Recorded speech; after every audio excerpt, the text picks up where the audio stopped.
We are doing November 2022. Paper is 41. ये वाला paper हम आज कर रहे हैं. ये लेटेस्ट पेपर है एटीपी का.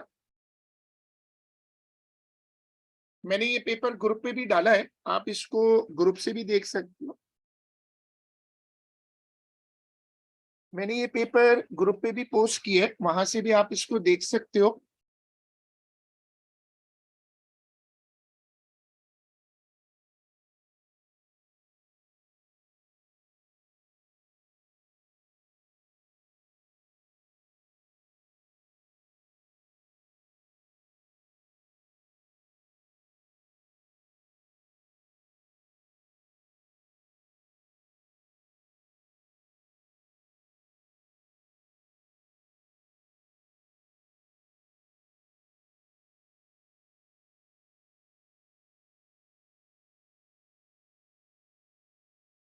हाँ ठीक है, लेकिन आप इसको अपनी कॉपी पे सॉल्व कर लो. अब लेटेस्ट पेपर करने तो पड़ेंगे ना अनियन, क्योंकि पेपर मैंने आपको फॉरवर्ड कर दिए. आप चाहो तो उसको लेटर में प्रिंट भी कर सकते हो.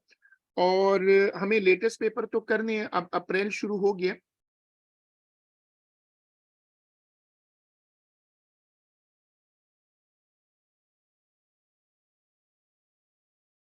A student measures the refractive index of oil. Oil is poured into a semicircular transparent plastic container as shown. The container is placed on top of a 360-degree protractor as shown.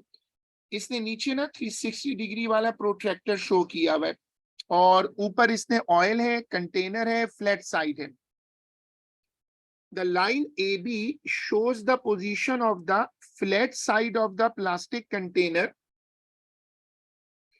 The line AB shows the position of the flat side of the container.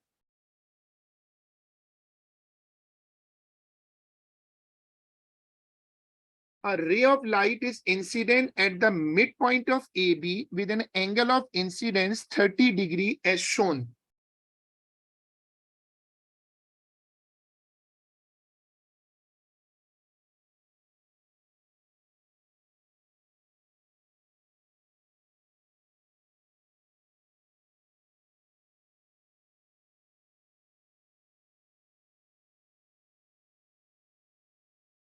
State one property of the oil that is needed to ensure that the experiment works. अब इसका पहला part पढ़ो.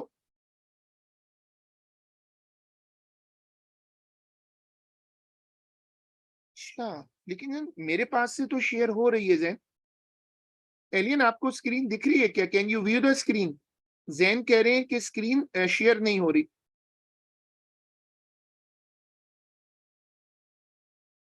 जैन, तुम एक मर्तबा log of होके दोबारा log in कर लो.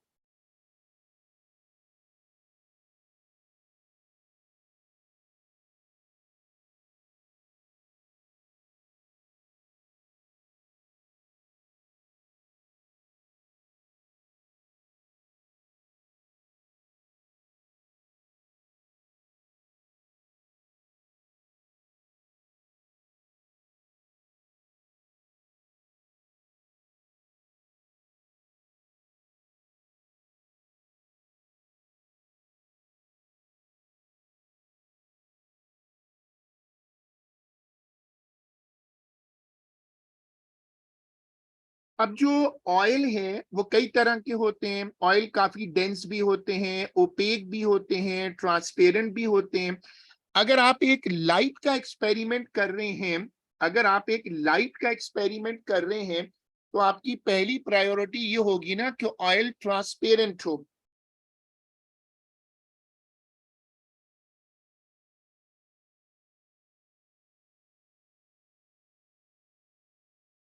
ऑयल को ट्रांसपेरेंट होना चाहिए ताकि जब उससे रोशनी पास करे तो आप उसको देख सकें. अच्छा, अब चूंकि ये पेपर पे बना हुआ है डायग्राम, तो ये आपको कह रहे हैं कि इस एंगल को मेजर करो. यहां पर एक नॉर्थ लाइन बना लेते, सॉरी, एक नॉर्मल वाली लाइन बना लेता हूं.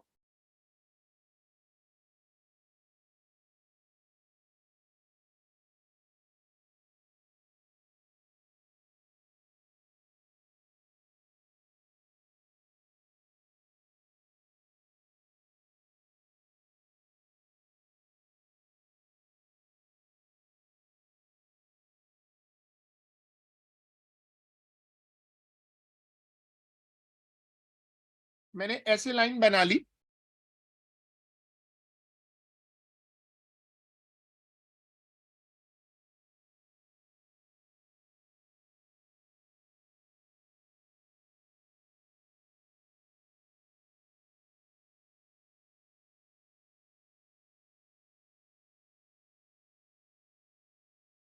ठीक है, मैंने इसका इंसिडेंट और वो मार्क कर दिया। अब पेपर में तो ये जो डायग्राम आई हुई है, पेपर में ये जो डायग्राम आई हुई है ये ड्रॉन टू स्केल है।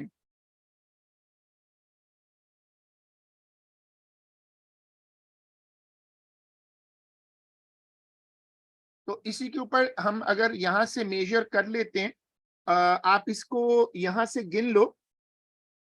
अगर आपको ये डिवीजन दिख रहे हैं ना, तो इन डिविजन्स को देख लो।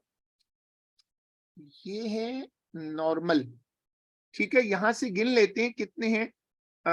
5 डिविजन्स हैं यहाँ पर, फिर 5 डिविजन्स हैं। उसके बाद ना अगला आधा डिवीजन है।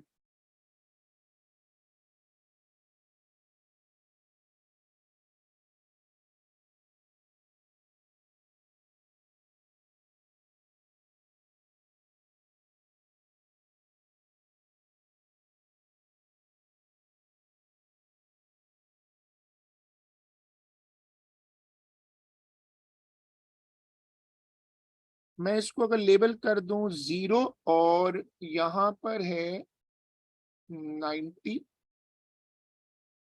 ये ऐसे मार्क होता है ना, सर्कुलर डी।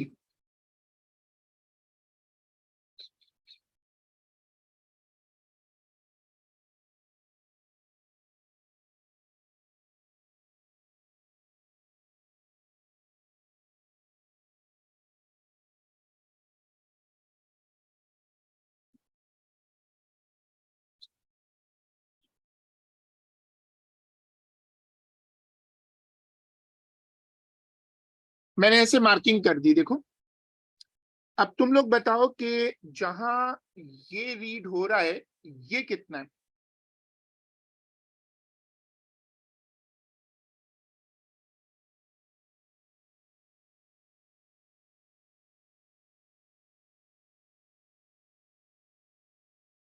मैंने सारी मार्किंग कर दी है। जैन हाँ 121 हो सकता है, बिल्कुल।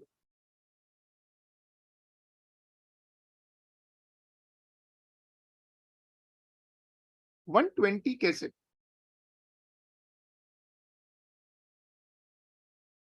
20 कह रहे हो? अच्छा, 120 नहीं, मतलब देखो ना, 90 के बाद 100 है, और ये आ रहा है 110।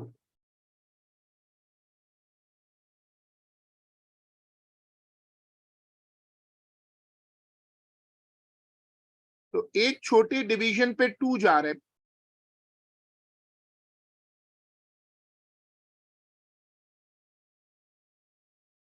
नहीं नहीं, जैन देखो, एंगल जो मेजर करना है ना, वो मैंने रेड में मार्क किया है। तुम नंबर रीड सही कर रहे हो, ये 111 है, लेकिन 90 से 111 है ना।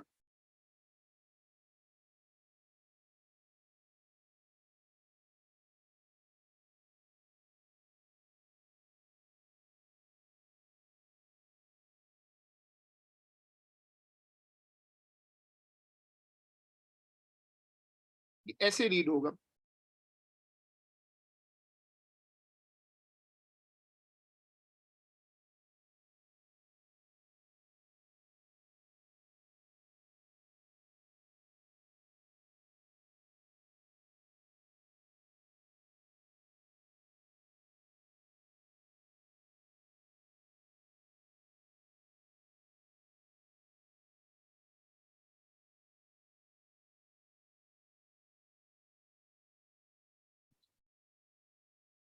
एक छोटे डिवीजन पर 2 डिग्री है।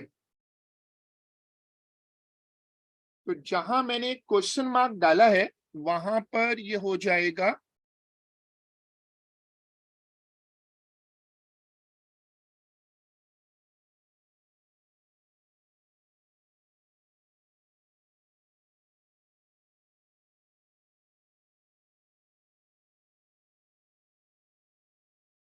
ऐसे आ जाएगा।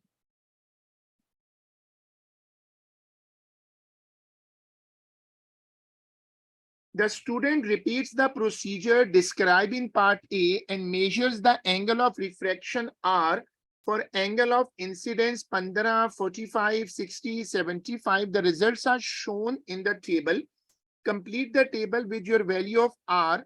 तो जो हमारे पास वैल्यू आई थी वो थी 21, वो रख दें।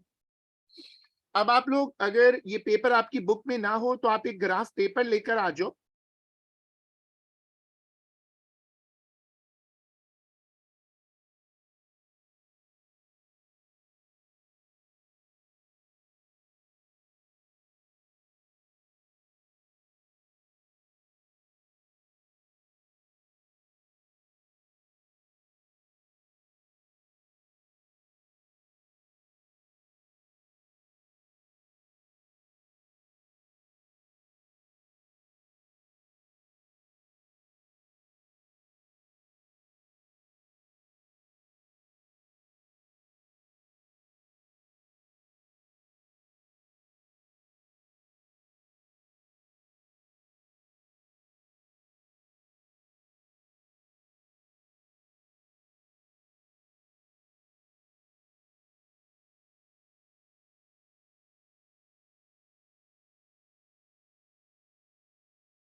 ठीक है, ये इस तरह का एक अपना ग्राफ पेपर लेकर आ जाओ।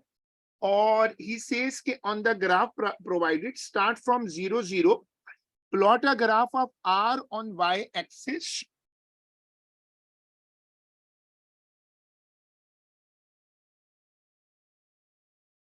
against I on x axis। ये ऐसे बनाना है। अब इसका स्केल बना लेते हैं। तुम लोग अपना एक ग्राफ पेपर लेकर आ जाओ। जब तुम लोग ग्राफ बनाओ तो फिर मुझे वो व्हाट्सएप पे शेयर कर दो।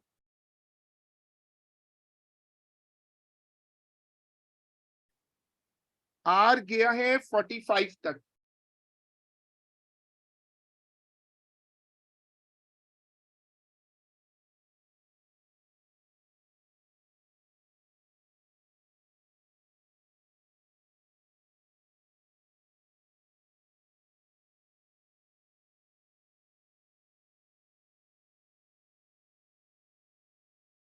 एक्स एक्सिस गया है 75 तक।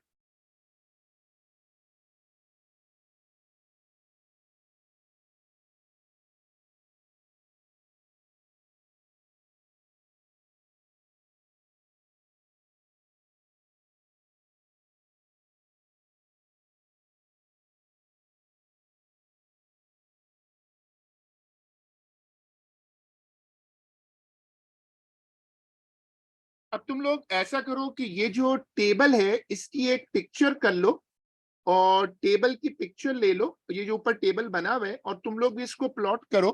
प्लॉट करके फिर मुझे अपना ग्राफ शेयर कर दो व्हाट्सएप पे।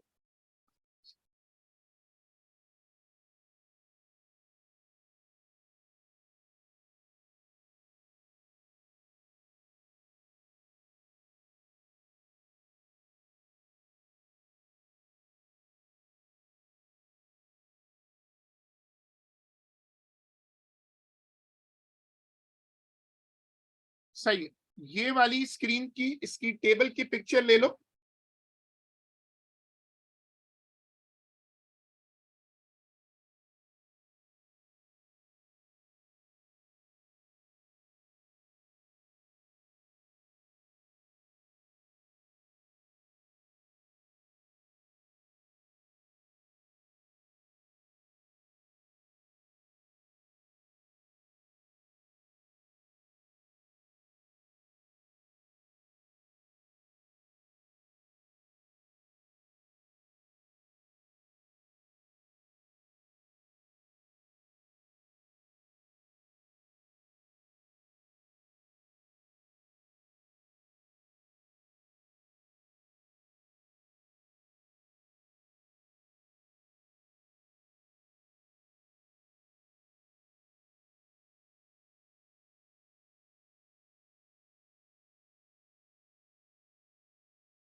ये ऐसी शेप बन रही है। अब smooth curve of best fit,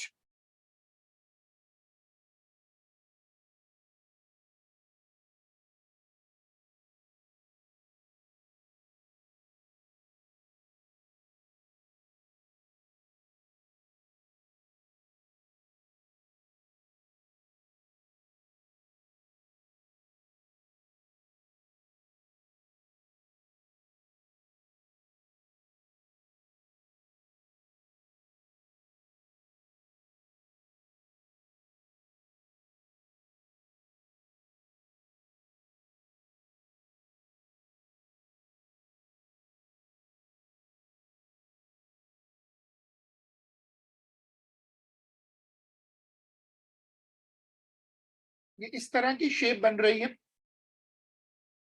तुम लोग अपना जो ग्राफ बनाओ वो मुझसे शेयर कर लो।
Describe the relation between I and R shown by the graph. जैसे जैसे I की वैल्यू बढ़ रही है वैसे वैसे R की वैल्यू भी बढ़ रही है, लेकिन ये डायरेक्टली प्रोपोर्शनल नहीं लग रहे क्योंकि स्ट्रेट लाइन नहीं है।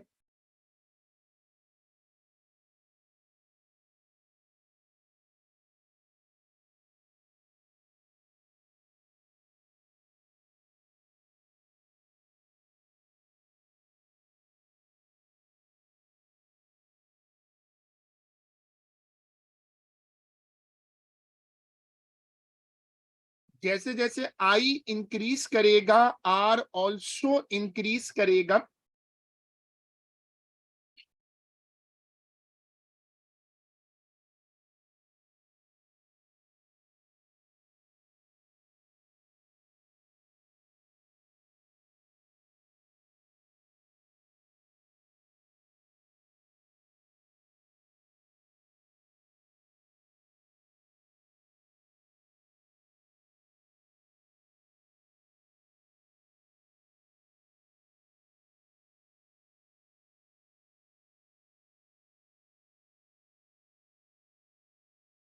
बाकी लोगों ने अगर ग्राफ बनाया है तो मुझसे शेयर करा लो। Use your graph to find the value of R when I is equal to 50, और अपने ग्राफ पे जाके I इज इक्वल टू 50 को रीड करो।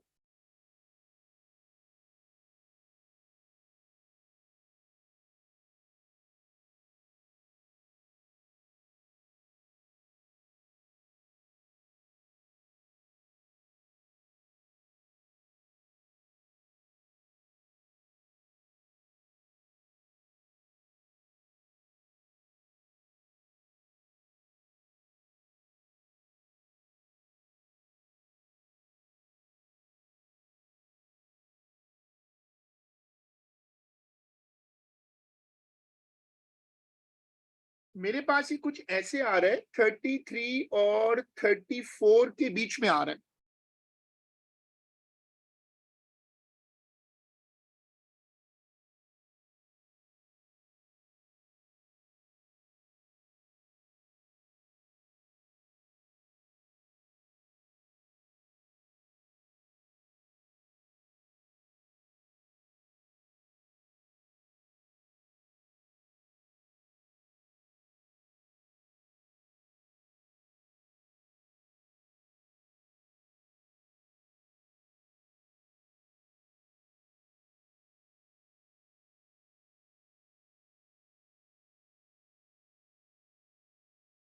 नहीं, उसने ये नहीं बोला था जैन के, उसने कहा था ग्राफ शुरू कर, मतलब बेसिकली उसने कहा था जो ग्रिड है ना, अपने एक्सिस 0 0 से शुरू करें, ग्राफ 0 0 से शुरू करना जरूरी नहीं है।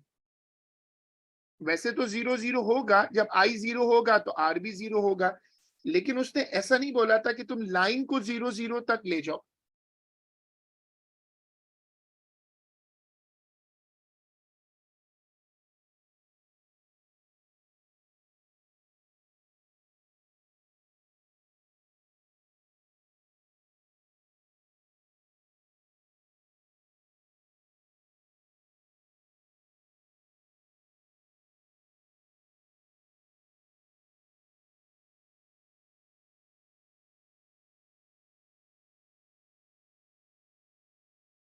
आप लोग मुझे अपना जैन ग्राफ बनाया तो शेयर कर दो, अगर तुमने ग्राफ बना लिया है तो मुझे, अगर तुमने शेयर कर दिया है क्या?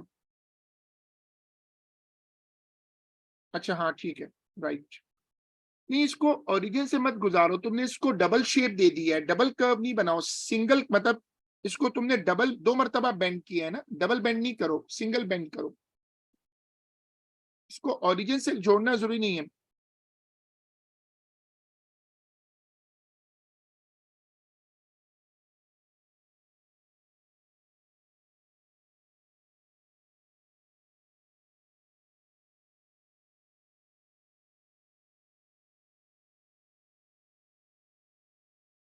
मेरे पास जो आंसर आ रहा है वो आ रहा है 33.5।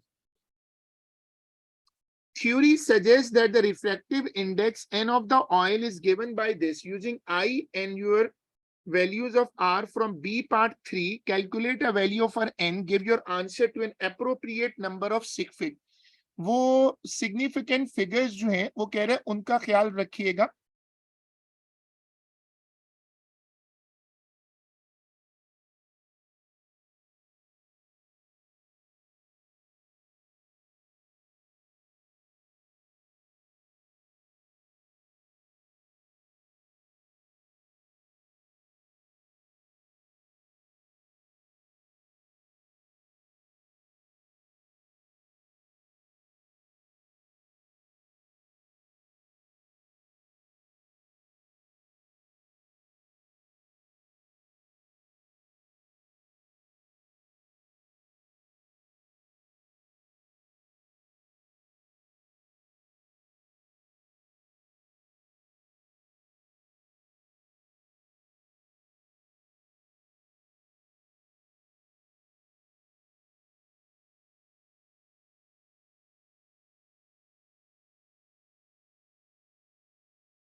इसको सॉल्व करो और आंसर आए तो मुझे शेयर कर दो।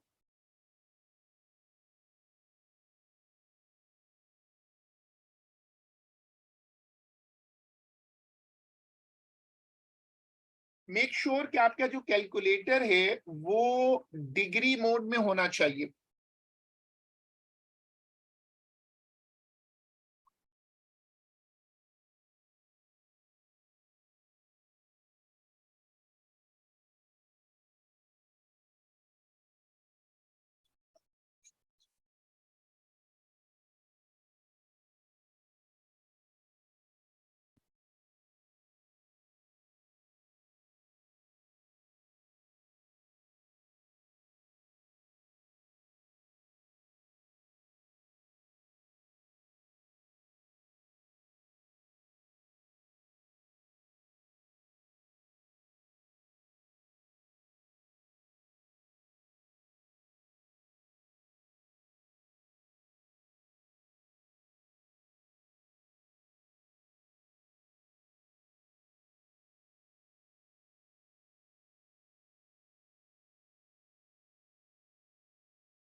ये वाली कैलकुलेशन हो जाओ तो बता दो।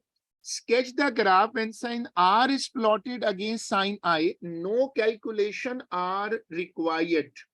जीरो पे तो जीरो ही होगा, और दूसरा नंबर तुम लोग यहां से निकाल लो।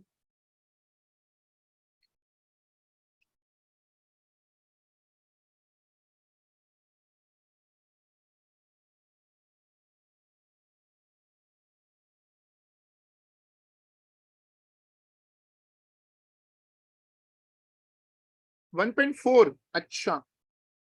ये जैन तुम अपनी वैल्यू से बता रहे हो या मेरी वाली वैल्यू से बता रहे हो?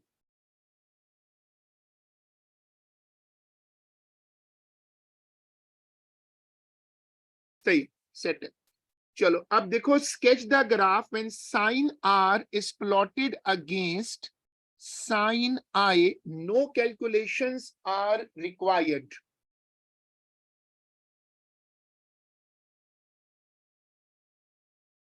तो अब इसमें साइन आई और साइन आर इसको प्लॉट कर लो। वो कह रहे हैं तुम्हें कोई कैलकुलेशन नहीं करनी, बस अंदाजे से बनाना है।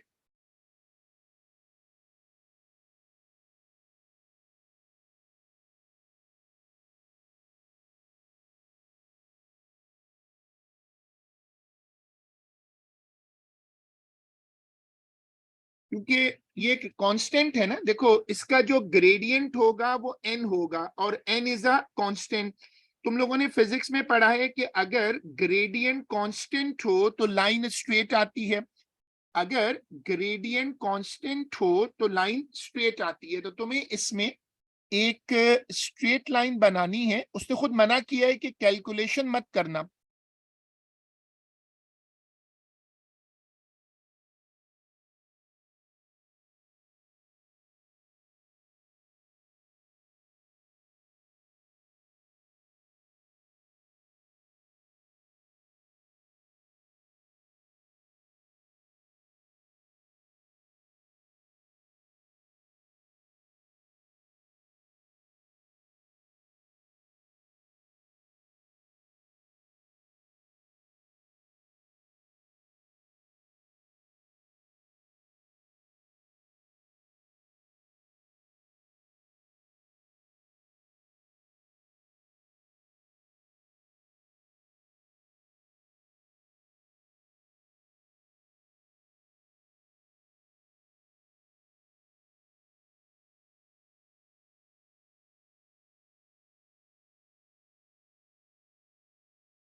अब चूंकि जो ग्रेडियंट है वो कांस्टेंट है, तो इसका जो बनेगा वो एक स्ट्रेट लाइन बन जाएगी, जैसे हमने बना दी। Suggest one reason why the practical method used in this investigation might not give an accurate value for n। इसने क्या किया था कि इसने ना एक ऑयल यूज किया था। अगर तुम यहां से देखो, इसने एक ऑयल यूज किया था और उसमें से लाइट पास करवाई थी। इसने एक ऑयल यूज किया था और उसमें से लाइट पास ऑन करवाई थी। One reason. अब कह रहे हैं कि इसमें बताओ प्रैक्टिकली क्या सोर्स ऑफ एरर हुआ होगा।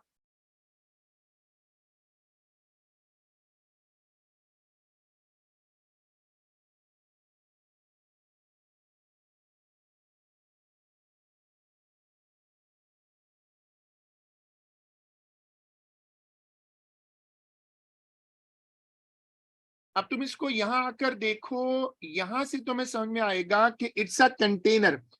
कंटेनर के अंदर ऑयल है, तो जिस तरह ऑयल लाइट को रिफ्लेक्ट करेगा उस तरह कंटेनर भी करेगा।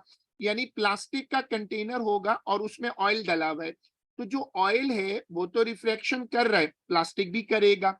प्लास्टिक की एक्स्ट्रा रिफ्लेक्शन की वजह से आपका जो आंसर है वो एक्यूरेट नहीं आएगा।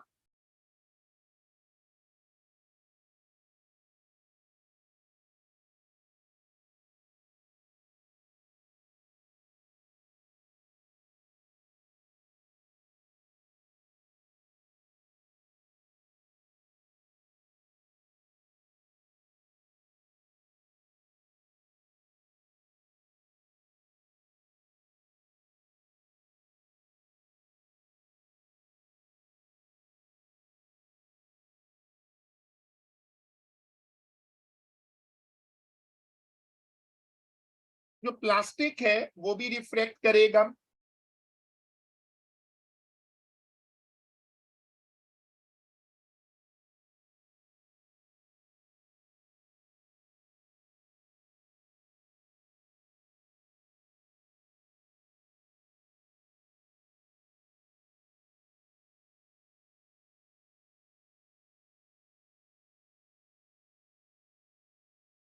A student investigates the cooling of water. The apparatus used is shown.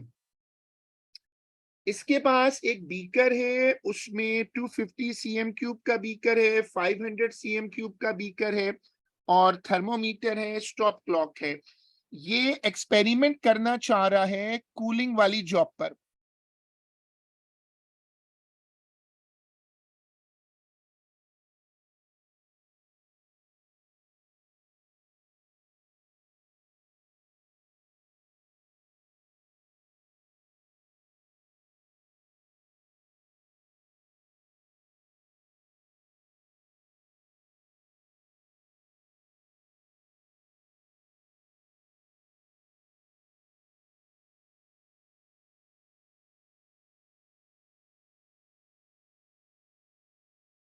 The student pours 200 cm cube of hot water into the 500 cm cube beaker, places the thermometer in the water, stir the water, measure the initial temperature of water, uses the clock to find time taken for the water to cool by 5 degree and by 10 degree, repeats the experiment 3 times.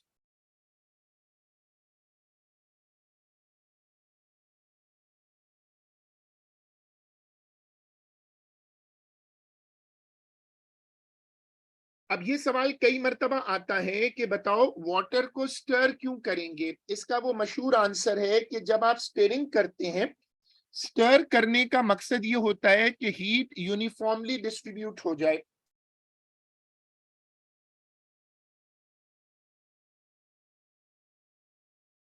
तो आप नीचे लिख दो uniform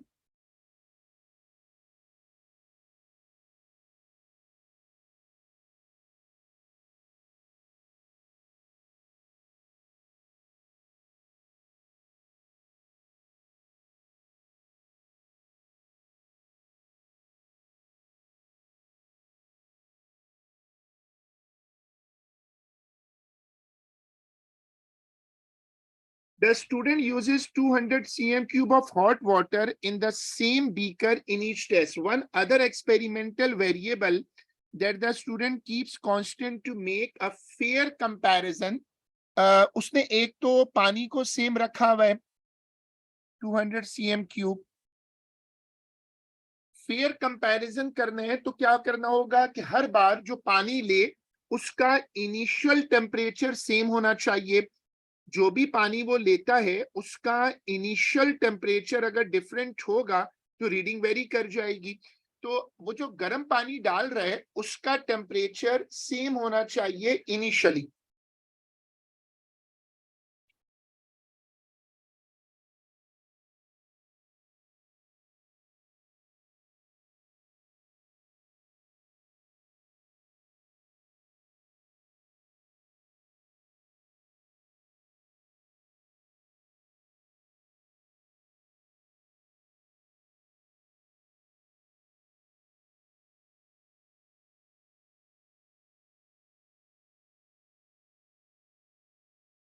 same initial temperature of hot water.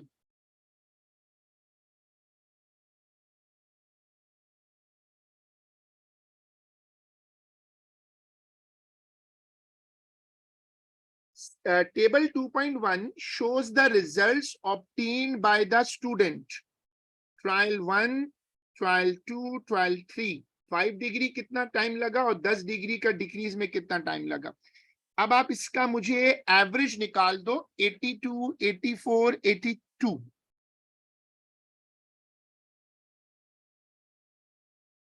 लग तो 84 ही आएगा क्योंकि वो दोनों तरफ इवन है. इसका एवरेज निकाल दो.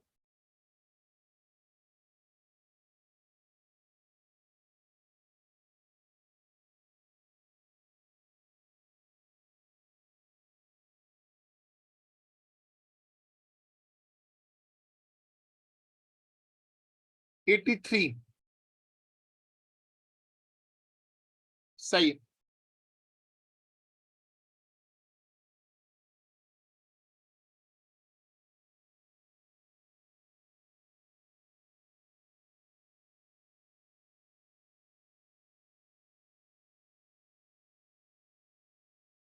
Complete table 2.1 by calculating the average time taken for the water to cool by 5 degree.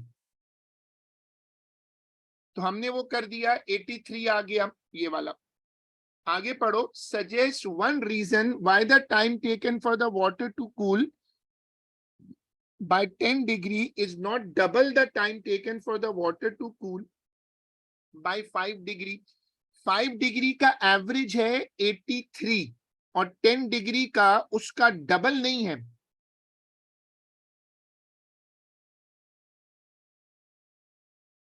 तो ये पूछ रहे हैं कि बताओ डबल क्यों नहीं है.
Suggest one reason why the time taken for the water to cool by 10 degree is not double the time taken for the water to cool by 5 degree. तो वो कह रहे हैं कि ये डबल क्यों नहीं हुआ.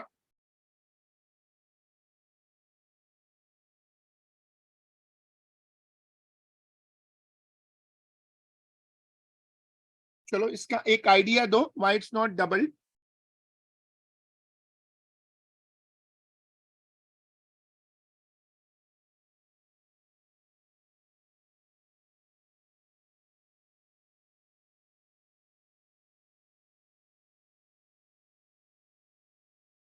सजेशन दो जल्दी से, टाइम खत्म हो रहा है.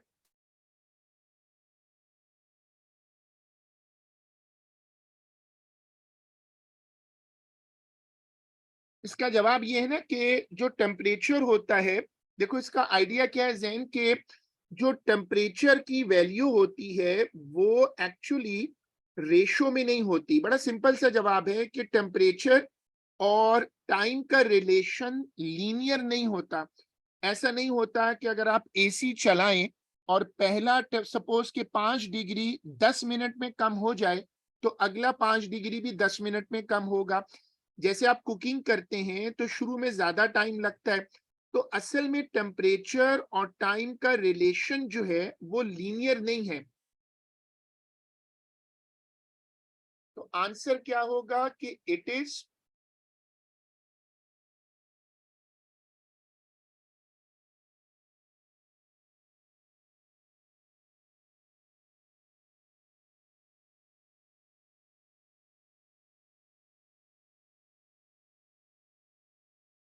it is not a linear relation.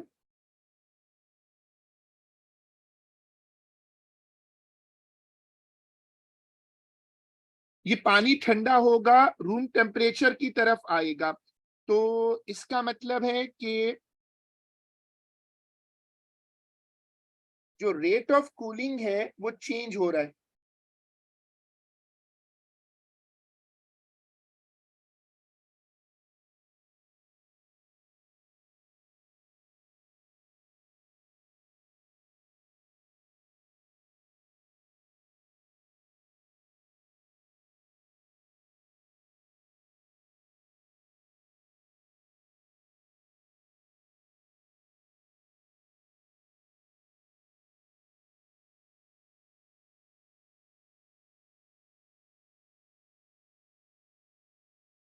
Rate of cooling change हो रहा है और दोनों का पॉसिबल है कि इनिशियल टेम्परेचर जो है वो चूंकि इतना ज्यादा नहीं है तो वो रिलेशन उसके साथ फिट नहीं हो रहा। अब the student repeats the experiment using the 250 cm³ beaker. अब पहले इसने जो बीकर यूज किया था, इससे पहले जो बीकर यूज किया था वो था 500 वाला, ये वाला, और अब कह रहे हैं कि मैं दूसरा बीकर जो है वो है 250 वाला। अब वो 250 वाला जो बीकर है वो लेकर आया है। All other experimental variables remain the same. The figure shows the average times taken for the 250 cm beaker to cool by 5 degree and by 10 degree. Describe the difference in the cooling of water in the two beaker. इसमें 110 और 250 आ रहा है। इसमें beaker में surface area का मसला बिल्कुल सही है, सरफेस एरिया तो सेम लग रहा है, बिल्कुल पानी की क्वांटिटी फर्क है। दोनों बीकर का सरफेस एरिया देखने में तो सेम लग रहा है, या ये तुम्हें अच्छा हाँ ठीक है, 250 वाला थोड़ा नैरो बीकर है।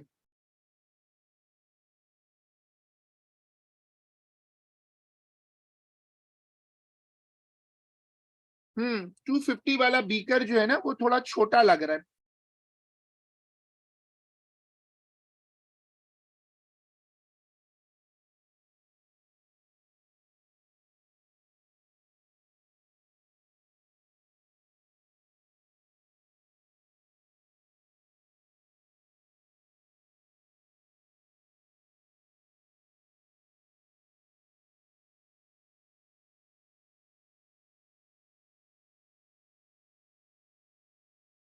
Suggest a reason for the difference.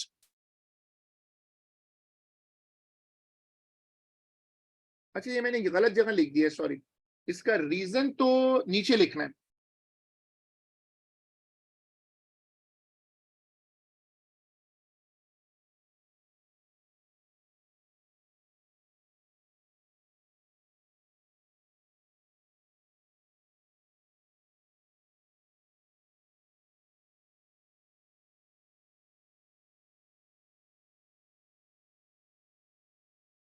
इसमें लगा है 5 डिग्री को लगा है 110, और इसमें 5 को लगा था 83। तो 500 वाले में रैपिड कूलिंग है, 500 वाले में जो टाइम लगा वो कम है, 83 है, और वहां लगा 110।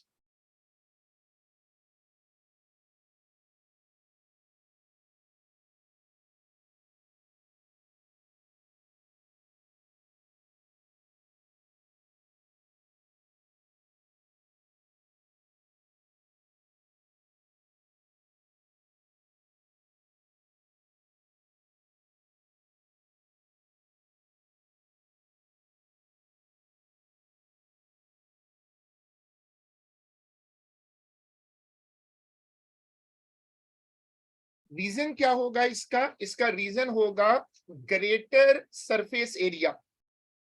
चले फिर आज का काम इतना रख लेते हैं और हम इसको फिर इंशाल्लाह अपनी अगली क्लास में कंटिन्यू करेंगे। मैंने बताया था कि हम इंशाल्लाह कुछ एक्स्ट्रा क्लासेस रखेंगे, मैं अनाउंस कर दूंगा। होपफुली कल एक रखेंगे फिजिक्स के लिए, क्योंकि हमें उसका वो वेव्स वाला टॉपिक खत्म कराना है और लाइट को भी खत्म करना है, ताकि हमारा ये कोर्स का काम कंप्लीट हो जाए। So I will post on the group inshallah for tomorrow and inshallah day after tomorrow. Allah Hafiz.